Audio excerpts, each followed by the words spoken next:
존경하고 사랑하는 국민 여러분, 그리고 존경하는 우원식 국회의장님, 가운데중 물결랑 중랑구갑 국회의원 서영교입니다.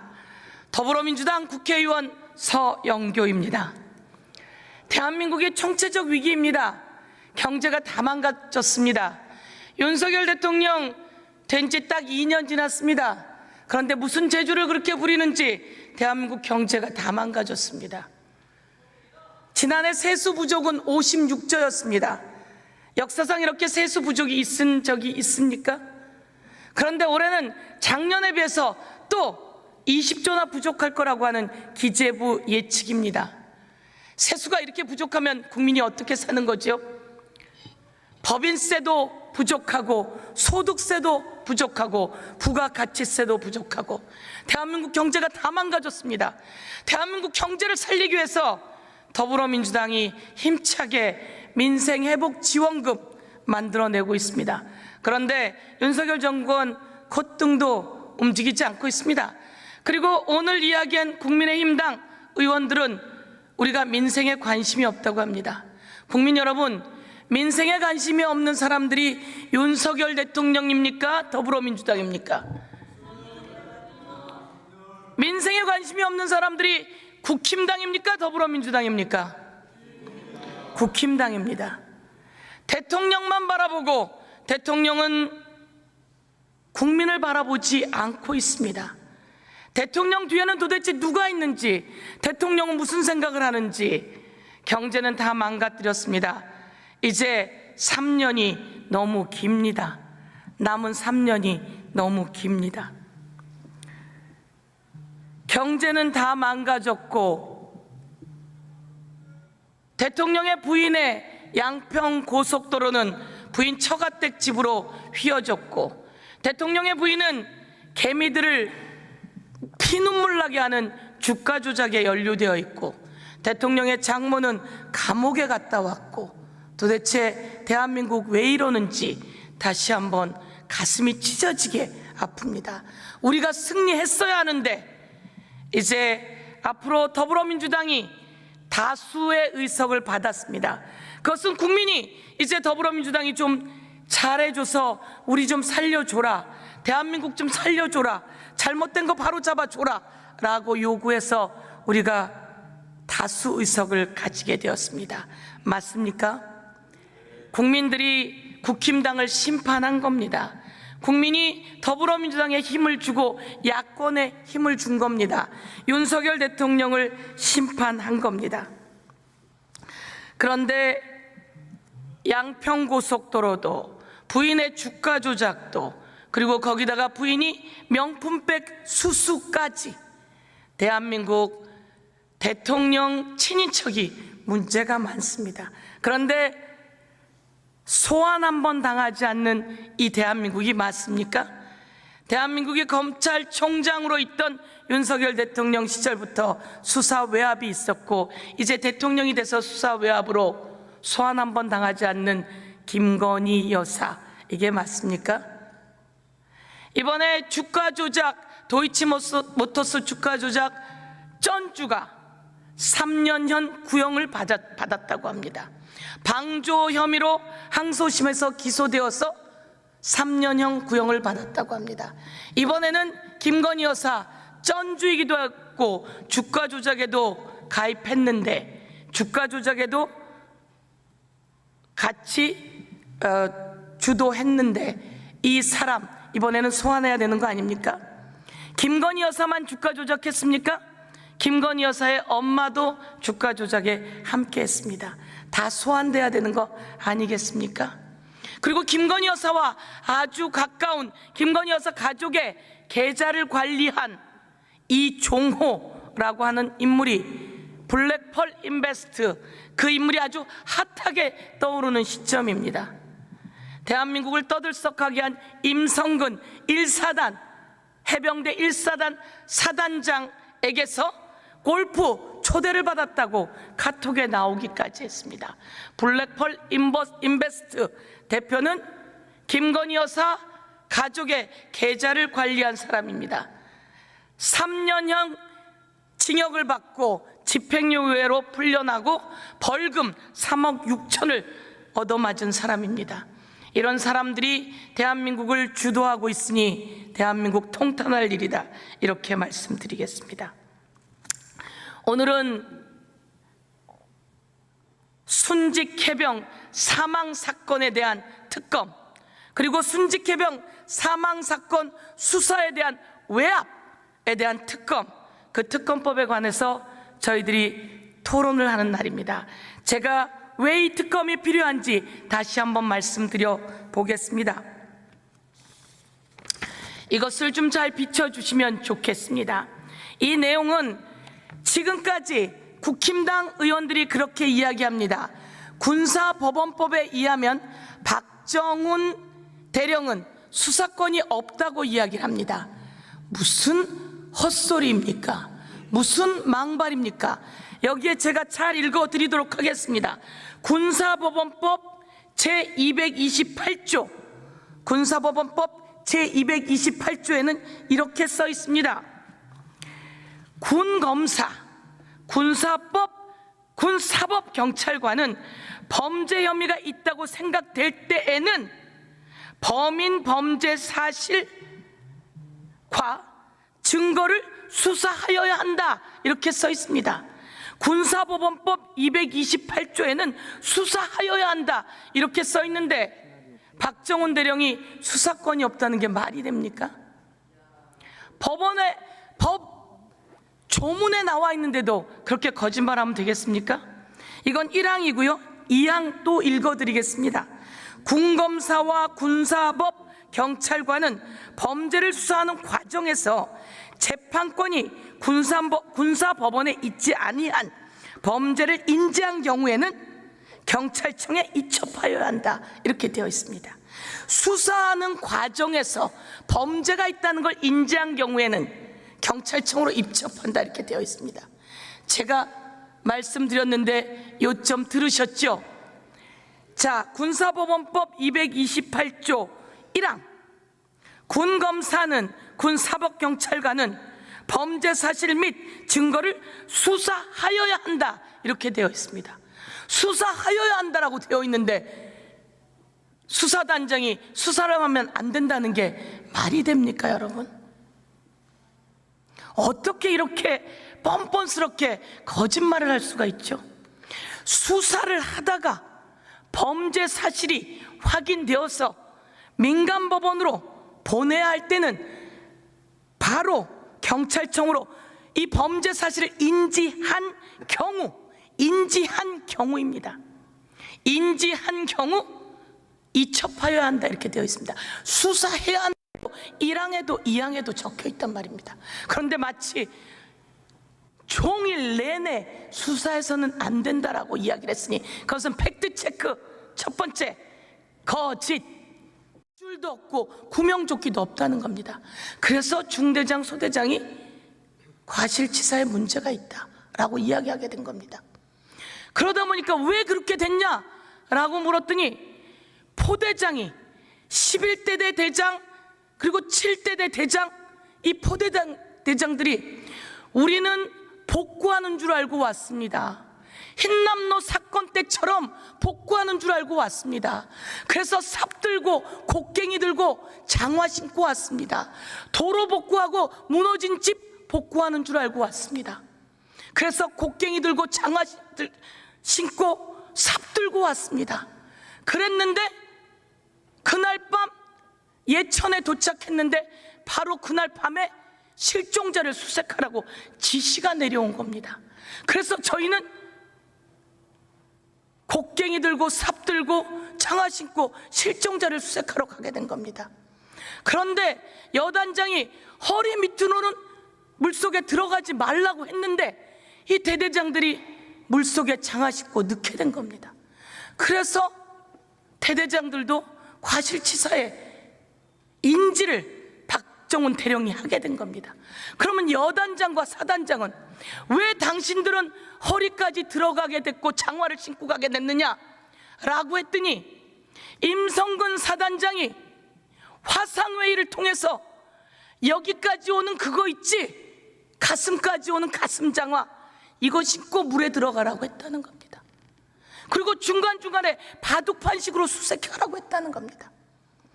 여단장이 이것을 막아주었어야 함에도 불구하고 그렇지 않고 허리 아래로는, 그 밑으로는 물에 들어갈 수 있다고 하게 된 겁니다. 그러니 밑에서부터 수사하고 올라오니 가장 위에 있던 임성근 사단장은 경북도청으로부터 실종사를 수색해달라고 부탁을 받은 겁니다. 그런데 오면서 실종사 수색은 이야기하지 않고 복구만 이야기했던 것처럼 되어 있으니 제대로 전달하지 않았고, 그리고 하나도 준비되지 않은 채로 물에 들어가게 한 겁니다. 그래서 임성근부터 8명이 과실치사가 된 겁니다. 그런데 이게 범죄라고 하는 것을 확인하게 되니 어찌해야 합니까? 이첩해야 합니다. 그래서 여러분, 이 내용을 이첩해야 해서 제가 보여드리겠습니다. 이게 바로 인지통보서 사건 인계서라고 하는 겁니다. 군사법원법에 의해서 박정훈 대령은 수사를 했고 이것이 범죄와 연루되어 있다라고 인지하게 되어서 이것을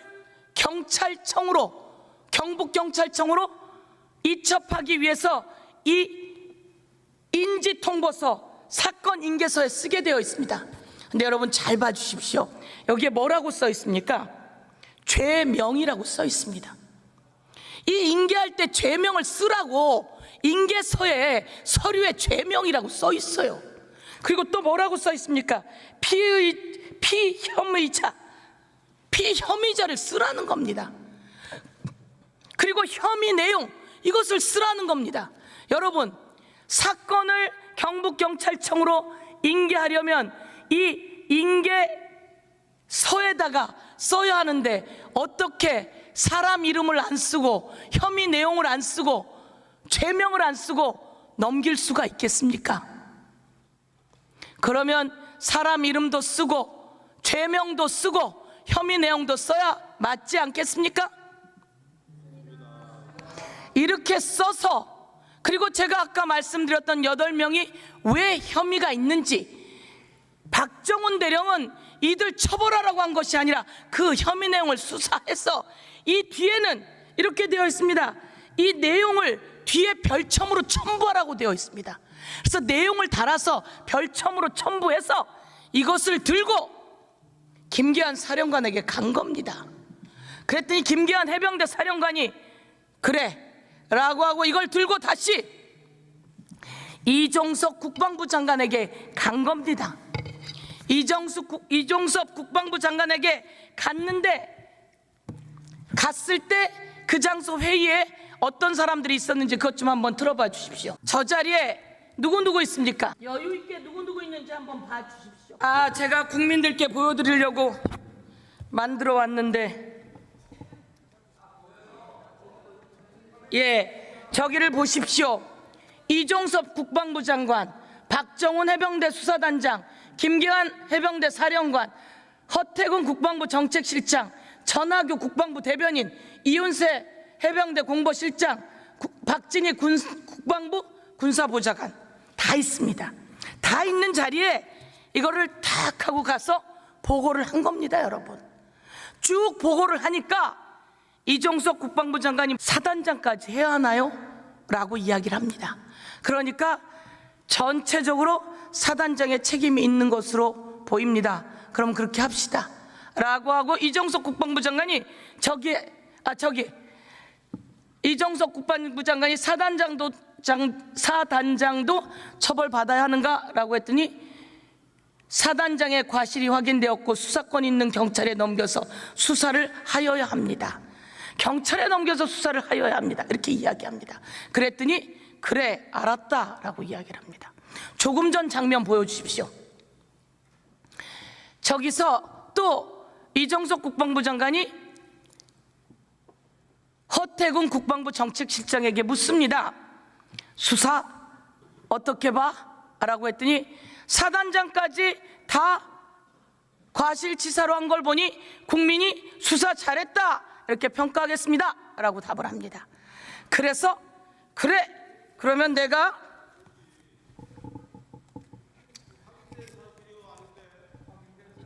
확인된 사실이에요. 확인된 사실이고, 여기 자 보세요. 그래서 이렇게 국방부 장관이 결재를 합니다. 국방부 장관이 결재를 합니다. 결재를 해서, 이것은 여러분 사문서입니까? 공문서입니까? 사문서입니까? 공문서입니까? 공문서에 결재를 합니다. 이 내용에 사단장, 작전 지도관 지적사항 등으로 사단장이 작전을 하면서 지적사항에 지휘관이 부담을 느껴서 허리 아래 입수를 지시하게 된다라고 하기 때문에 이 과정에서 우리 최수근 해병이 사망하게 된 것으로 판단된다라고 하는 내용이 들어있습니다. 여기에 국방부 장관이 사인을 했습니다. 7월 30일 날 사인을 했습니다. 국민 여러분, 우리 아들을 군에 보냈는데 아들이 수해 복구가는 것도 할 수 있습니다. 제가 아들이 군대 갔습니다. 그런데 우리 아들은 잘 있다 왔습니다. 저는 잘 있다 온 제 아들도 잘 있을까 걱정 많이 했습니다. 제 아들은 살아서 왔어요. 그리고 우리 군에서 잘 키워줘서 잘 커서 왔어요. 군에 갔다 오더니 더 성장했어요. 더 멋지게 성장했어요. 대한민국 군이 그런 곳 아닙니까? 군에 갔다 오더니 철들었어. 군에 갔다 오더니 더 건강해졌어. 군에 갔다 오더니 나라에 대한 충성도도 좋아졌어. 그거 하나 믿고 우리가 군에 보낸 거 아닙니까? 그런데 우리 아들 수해 복구 하러 가도 좋아요.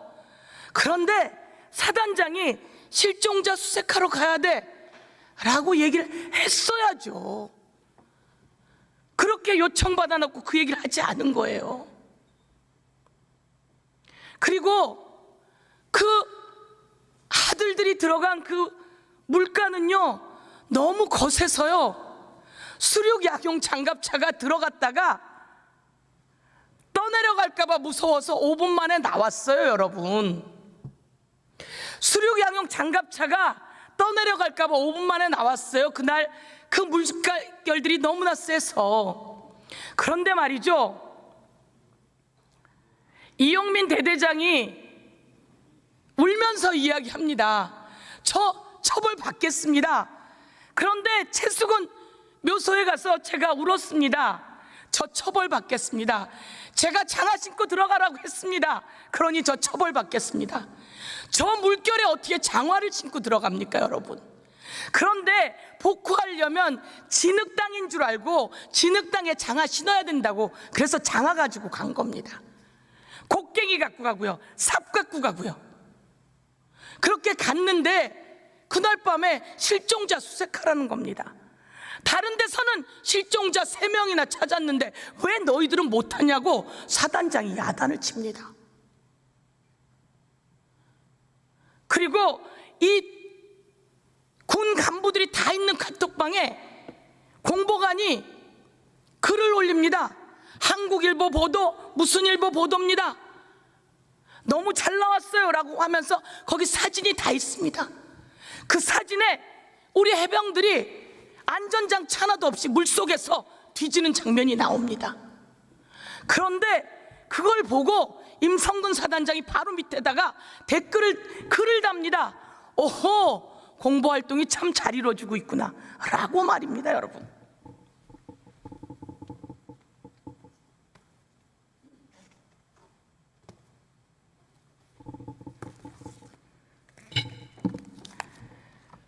수중 수색 작업을 하는 활동보도 기사를 보고, 이게 우리 최 해병이 7월 19일 날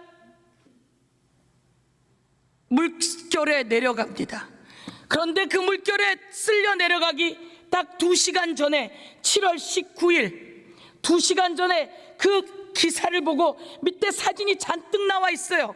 그걸 보고 훌륭하게 공부활동이 이루어지고 있구나 라고 19일 날 이야기를 합니다. 임성근 사단장이. 그래 놓고 수사받는 와중에는 뭐라고 얘기하냐면, 제가 안전장비 없이 수중수색을 하는 병사들의 사진을 장례식장에서 처음 봤습니다, 이렇게 이야기합니다. 19일 날 아침에 7시에 그렇게 공부활동이 잘 되고 있구나, 저겁니다, 저거. 저렇게 물속에 들어가 있는 사진을 보면서 공부활동이 잘 되고 있구나 라고 해놓고 임성근 사단장이 거짓말을 합니다. 뭐라고 거짓말하냐면요, 저는 장례식장에서 처음 봤다고. 그런데 여러분, 우리 아들이 떠내려가고 이 과정에서 임성근 사단장이 사의를 표합니다. 제가 모든 걸 책임지고 사의를 표합니다라고 이야기합니다. 그런데 어느 순간 돌변해요.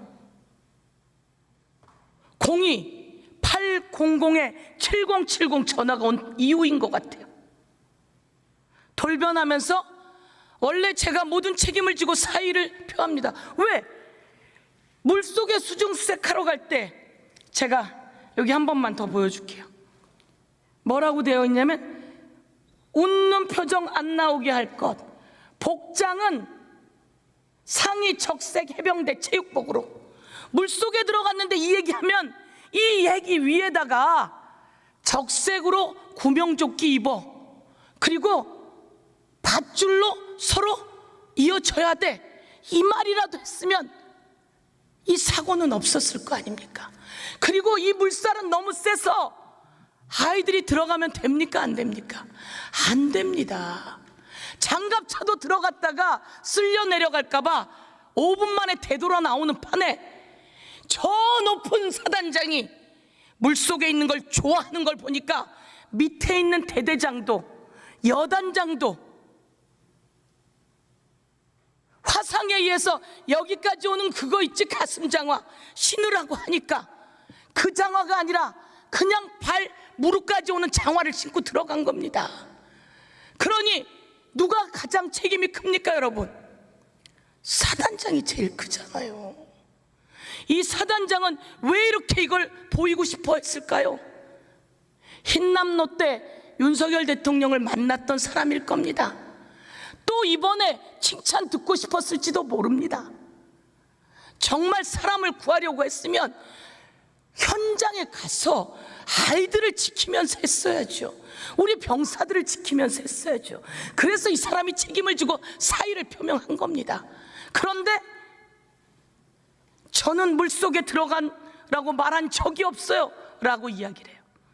제가 이 사진을 보여주면서 카톡에 있는 걸 보여주고 다 아는데도 발뺌을 합니다. 어떻게 저렇게 뻔뻔스럽게 거짓말을 할까? 왜 저렇게 거짓말을 할까? 누군가 위에서 버티라고 지시한 건 아닐까? 그러지 않고야 어떻게 그렇게 거짓말을 뻔뻔스럽게 하면서 버티겠습니까, 여러분?